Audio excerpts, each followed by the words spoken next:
Good morning, students. Today we will continue our lesson Eswaran the story teller. तो अब ईश्वरन जो है वो अपने मालिक के साथ जो है बातें कर रहा है रात को, और वो ध्यान से सुन रहा है। The place I come from is famous for timber. Eswaran word begin. कहते ईश्वरन ने बोलना शुरू किया कि जिस जगह से मैं आया हूँ वो जो है इमारती लकड़ी के लिए क्षेत्र प्रसिद्ध है। There is a richly wooded forest all around. वहाँ पर बहुत बड़ा एक लकड़ी का जंगल है। The logs are hauled on the lorries by elephants. Lorries कहते हैं बड़ी बड़ी गाड़ियों को। कहते हैं कि जो लॉग्स होते हैं लकड़ी के गट्ठे, यानी जब पेड़ों को काटा जाता है तो जो गोल गोल तना होता है उसको बोलते हैं लॉग्स।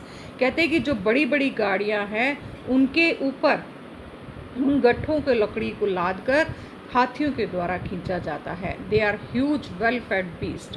और हाथी जो हैं बहुत बड़े बड़े और बहुत ही अच्छी खुराक खाए हुए मोटे ताजे हैं। When they turn wild, even the most experienced महावत is not able to control them। कहता है लेकिन जब वो हाथी जंगली हो जाते हैं, यानी जब वो गुस्से में आ जाते हैं, तो चाहे कितना भी तजुर्बेकार कोई महावत हो वो भी उसको कंट्रोल उनको नहीं कर पाता। After this prologue Eshwaran would launch into an elaborate antidote involving an elephant. कहते इसके बाद ईश्वरन जो है उसने हाथी की एक बहुत ही बड़ी कहानी को अपने तरीके से पेश करना शुरू किया। One day a tusker escaped from the timber yard and began to roam about। कहते कि एक दिन क्या हुआ, एक हाथी जो था वो उस टिम्बर यार्ड मतलब उस लकड़ी के क्षेत्र से गायब हो गया।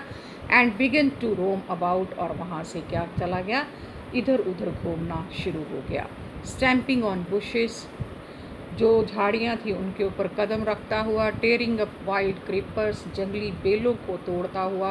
And breaking branches at will, और जो भी रास्ते में पेड़ आते उनकी शाखाओं को तोड़ता हुआ। यू नो सर, सर आप जानते हैं how an elephant behave when it goes mad, कि जब हाथी पागल हो जाता है तो कैसा व्यवहार करता है। Eswaran would get so caught up in the excitement of his own story. कहते कि ईश्वरन अपनी ही इस कहानी में बहुत ज़्यादा घुस गया, मतलब बहुत ही उसको दिलचस्पी से सुनाने लगा।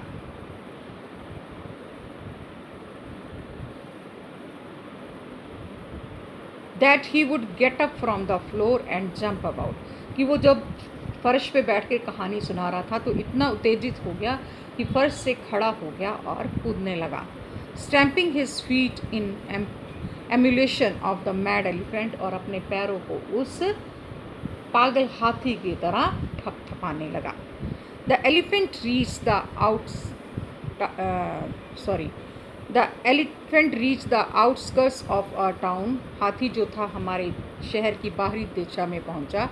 Breaking the fences down the match stick, तो कहते हैं कि जो रास्ते में चीज़ें आती उनको वो माचिस की तीलियों की तरह तोड़ने लगा। ही वुड कंटिन्यू, वो बोलता गया।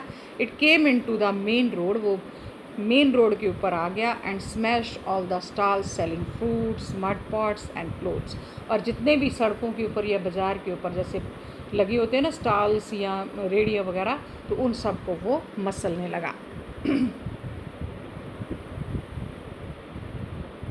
People ran helter skelter in panic. Panic कहते डर, और हेल्टर स्केल्टर होता है हफरा तफरी। कहते कि लोग जो थे वो हफरा तफरी और डर में इधर उधर भागने लगे। The elephant now entered A school ground. हाथी अब एक स्कूल के मैदान में घुस गया। वेयर चिल्ड्रन वर प्लेइंग, जहाँ बच्चे खेल रहे थे। Breaking through the brick wall, और कैसे आया, एक ईंटों की दीवार को तोड़कर। All the boys ran into the classroom, सभी लड़के कक्षा के कमरों में भाग गए। And shut the doors tight, और दरवाज़ों को अच्छी तरह बंद कर दिया। The beast grunted and wandered about. कहते कि वो जो हाथी था वो गुर्राने लगा और घूमने लगा। Pulling out the football goal post, उसने क्या किया कि फुटबॉल की गोल पोस्ट को उखाड़ दिया। Tearing down the volleyball net, volleyball के नेट को फाड़ दिया। Kicking the flattening the drum kept for water, और जो पानी का बड़ा ड्रम पड़ा हुआ था उसको गिरा दिया। एंड अप रूटिंग द शब्स, और जो वहाँ पर पेड़ पौधे लगे थे उनको उखाड़ने लगा। मीन वाइल, उसी समय all the teachers had claimed up the terrace of the school building. कहते उसी समय जो अध्यापक थे सारे वो उस स्कूल की इमारत की छत पर चढ़ गए। From there they helplessly watch the depredations of the elephant, वहाँ से वो जो है हाथी की उस तबाही को देखने लगे। There was not a soul below on the ground, अब ग्राउंड में नीचे कोई भी, मैदान में नीचे कोई भी प्राणी नहीं था। द स्ट्रीट्स वर एम्प्टी, गलियाँ खाली थी। As if the inhabitants of the entire town had suddenly disappeared, ऐसे लगता था कि जैसे उस शहर में से सारी मानव जाति कहीं ख़त्म हो गई हो। Thank you.